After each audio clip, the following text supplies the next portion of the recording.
सुखीराम एक अमीर व्यापारी था।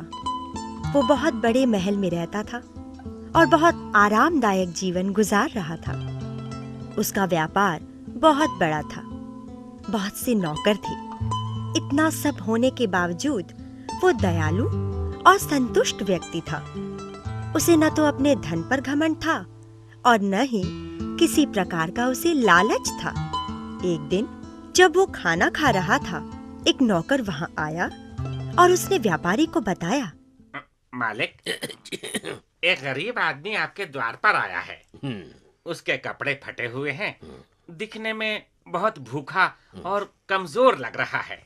अच्छा, वो आपसे मिलना चाहता है।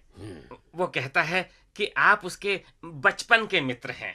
बचपन का मित्र? क्या नाम बताया उसने अपना? दुखीराम। वो सच कहता है, वो वाकई में मेरे बचपन का मित्र है। सुखीराम नाश्ता छोड़कर खड़ा हो गया और दरवाजे की ओर गया। सुखीराम को देखते ही उस गरीब आदमी के चेहरे पर प्रसन्नता की लहर दौड़ गई। सुखीराम अपने मित्र को घर के अंदर ले आया और उसे सम्मान से बिठाया। तुमने अपनी ये क्या हालत बना रखी है? मित्र, गांव में मेरी एक छोटी सी दुकान थी। हाँ। कई वर्षों तक तो मेरा व्यापार अच्छा चला, लेकिन एक दिन अचानक दुकान में आग लग गई। बस उस दिन से मेरा बुरा समय शुरू हो गया। लेकिन तुमने मुझे बताया नहीं। मैंने सोचा तुम एक अमीर आदमी हो, पता नहीं तुम मुझे पहचानोगे भी या नहीं। आज भी मैं यहाँ मजबूरी में आया हूँ, क्योंकि मेरे पास अन्न का एक दाना भी नहीं बचा। दुखीराम, मुझे इस बात का हमेशा दुख रहेगा कि तुमने अपने दुख के समय मुझे याद नहीं किया। यदि मुझे तुम्हारे हालात का पता चल जाता तो शायद तुम्हारी स्थिति इतनी बुरी नहीं होती। खैर, अब भी देर नहीं हुई है। जो बीत गया सो बीत गया। आज से ही तुम मेरे व्यापार में सहयोग करोगे। जी। जाओ, अतिथि कक्ष में जाकर अपने आप को तरोताजा करो और नाश्ते के लिए आ जाओ। आज हम दोनों मिलकर बचपन की तरह एक साथ खाना खाएंगे। उस दिन से दुखीराम सुखीराम के साथ काम करने लगा। ये देख सुखीराम के मित्र दुखीराम से ईर्ष्या करने लगे कि गांव का एक गरीब व्यक्ति सुखीराम के व्यापार में सहयोगी कैसे बन गया। मित्रों ने सुखीराम के कान भरने शुरू कर दिए, परंतु सुखीराम एक बुद्धिमान और विश्वसनीय मित्र था। उसने किसी की बात पर ध्यान नहीं दिया।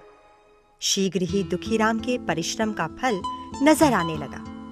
सुखीराम का व्यापार दिन प्रतिदिन बढ़ता गया। अब वो अपने व्यापार की चिंता छोड़ कई कई दिन शहर से बाहर रहता। उसे विश्वास था कि दुखीराम उसके व्यापार की ठीक प्रकार से देखभाल कर लेगा। रात का समय था। दुखीराम खिड़की के पास बैठा ताजी हवा का आनंद ले रहा था कि तभी उसने कुछ लोगों को बातें करते सुना।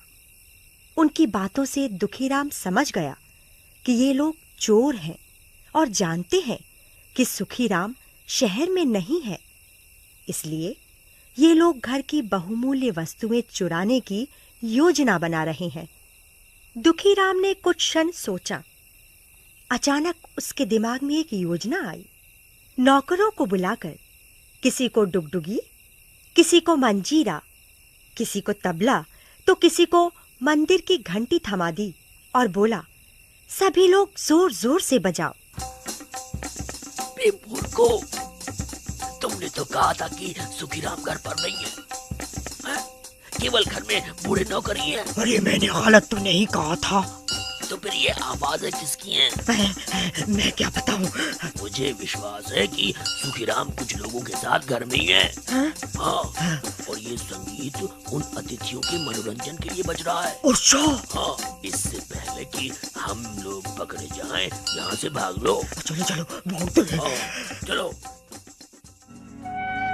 अगली सुबह सुखीराम घर वापस आया तो नौकरों ने उसे बताया कि किस प्रकार दुखीराम की योजना से चोर भाग गए।